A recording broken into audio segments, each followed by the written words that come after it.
All right, so today we're going to talk about the new Canon Powershot G15. Really happy about this camera. Canon released the G1X earlier this year, and I gave it some really negative reviews. I love Canon stuff, but I didn't really think that they did a good job on that camera. I don't even know anyone who really owns it. But the G15 is one of those cameras that I think Canon has really done right, especially for what's available on the market today and what this G15 is offering for the price point. First of all, the camera is built really well. It's actually not a light camera. It's actually pretty heavy.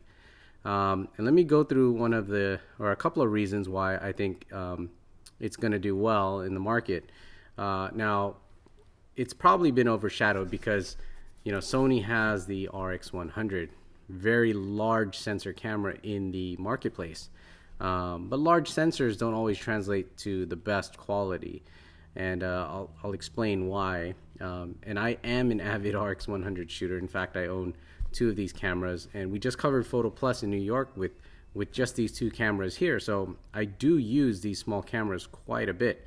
We probably shot maybe 30 to 40 interviews using just the RX100. But there was some problems that we ran into, and that's why I think the G15 probably would have been a better fit for what we were doing out there. So anyways, going back to why I think the G15 is going to provide better quality, not just the price point. This is about $499, and Sony charges about $650 for this RX100 here. So this is much cheaper. But also the quality of the lens. The Canon has about the same wide angle view as the RX100, but it can zoom further and it has a faster lens. So the Canon is 1.8 to 2.8, even at its telephoto. It's really fast. It lets a lot of light in. One of the problems I have with the Sony when I'm zooming in is it goes from 1.8 to 4.9. It cuts out quite a bit of light and things get dark really fast.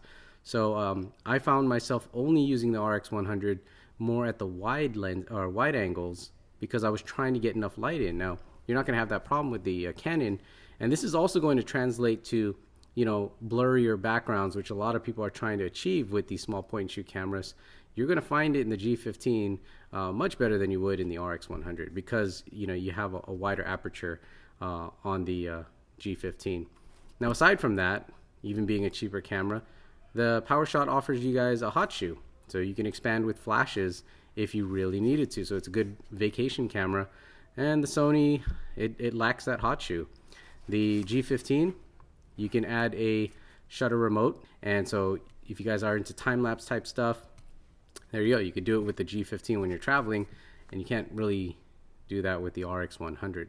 Another thing is the Canon offers so many more manual dials. So you have your controls up here. You can quickly dial your exposure up and down.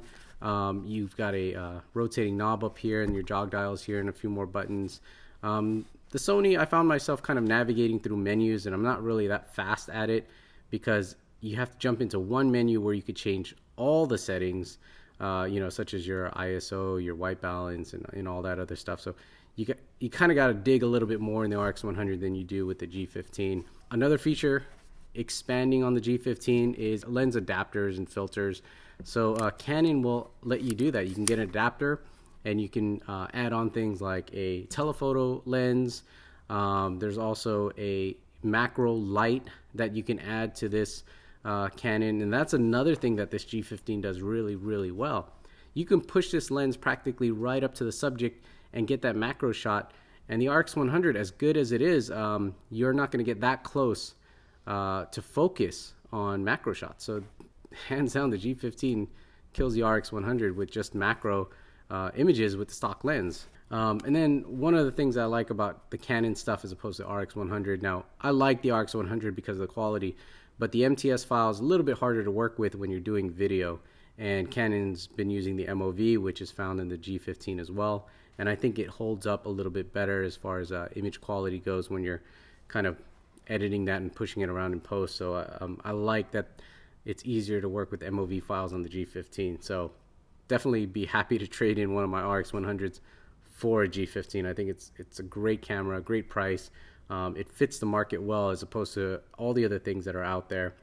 The Canon does have an optical viewfinder. The Sony doesn't, but this is pretty much worthless because it's not accurate at all. It just kind of gives you a general idea and might be helpful if you don't want your LCD to be on all the time, but really not accurate at all. The G15 does have a built-in ND filter that does work with the movie mode as well. The display can show you live histograms as you're shooting, so that's kind of nice to have. The G15 only shoots movies in 24 frames a second at 1080. The Sony will shoot that 1080 at 60 frames a second, so it might be better for people who want to slow things down. And you do get manual video controls with the Sony as opposed to the G15, but there are some tricks to using it, like locking your exposure and then changing your exposure values. There are some ways to get good video out of this, but not really dialing that shutter speed or aperture.